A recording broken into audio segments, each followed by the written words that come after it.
जुन्नर तालुक्यातील पारगावतर्फे आळी परिसरातील रामवाडी शिवारात बिबट्याच्या हल्ल्यात एका 8 वर्षीय मुलाचा दुर्दैवी मृत्यू झाल्याची बातमी आज दुपारी 12:30 वाजता घडली आहे.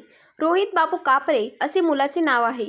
आई वडील कांदा काढणीच्या कामासाठी धामणशेल तालुका रोहा येथून पारगाव परिसरात आले होते. शिवारात तात्पुरत्या स्वरूपात उभारलेल्या वस्ती हे कुटुंब राहत होते. रोहित खेळत असताना अचानक दबा धरून बसलेल्या बिबट्याने त्याच्यावर हल्ला केला.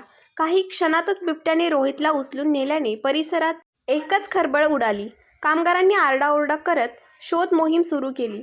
वन विभागाला तातडीने माहिती देण्यात आली. काही वेळाने शिवारालगतच्या परिसरात रोहितचा मृतदेह आढळून आला, अशी माहिती येथील नागरिकांनी दिली. या घटनेमुळे कांदा काढणीसाठी आलेल्या नागरिकांमध्ये भीतीचे वातावरण निर्माण झाले आहे. तसेच परिसरातील ग्रामस्थांमध्येही तीव्र संताप निर्माण होत आहे.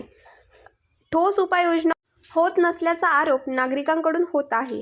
वन विभागाने घटनास्थळी पंचनामा करून पुढील तपास सुरू केला असून बिबट्याचा बंदोबस्त करण्याची मागणी जोर धरू लागली आहे. थोडं करताय भयान परिस्थिती आहे तालुक्यामध्ये, म्हणून खरं तर त्यांना कळकळीची विनंती केली की इथंच बाजूला एक घटना घडली आणि खरं तर हातावरच पोट आहे. मजूर लोक आहेत, हे खरं तर ऊसतोडी कामगार आहेत आणि तिथे जी शेजारी तुम्ही पाहिले 100 मीटरवर आता तुम्ही रक्त पाहिले त्या लेकरात. हीच त्यांना कळकळीची विनंती करतो. सगळ्या लहान मुलं जी आपली आहेत त्यांना सगळ्यांना एकत्र सावलीत इकडे बाजूला तीच आम्ही रिक्वेस्ट करायला आलो होतो साहेब.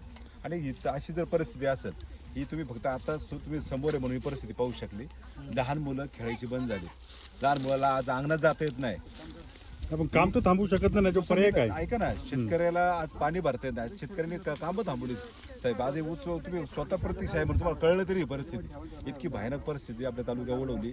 सरकारी कधी जागा व्हायचं मला सांगा. नेमका त्यांना किती बळींचा आकडा पाहिजे म्हणून सरकार जागा होणार आहे तसं सांगा.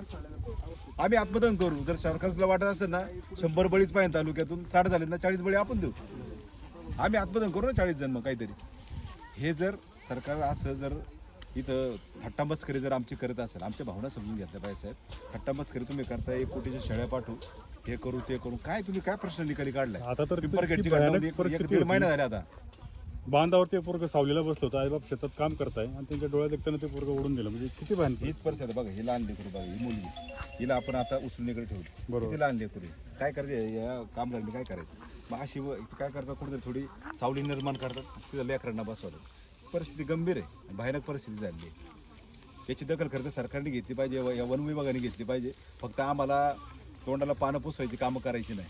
सकाळपासून माझं शूटर येतात, शूटर येतं. कोणता शूटर आलाय दाखव मला. तर तोपर्यंत आम्ही बॉडी पण आणून देणार नाही, ते जाऊ द्या. इथं तीव्र स्वरूपाचं हे जन आक्रोश आहे. शेवटी हा तालुक्याचं आंदोलन होणार आहे.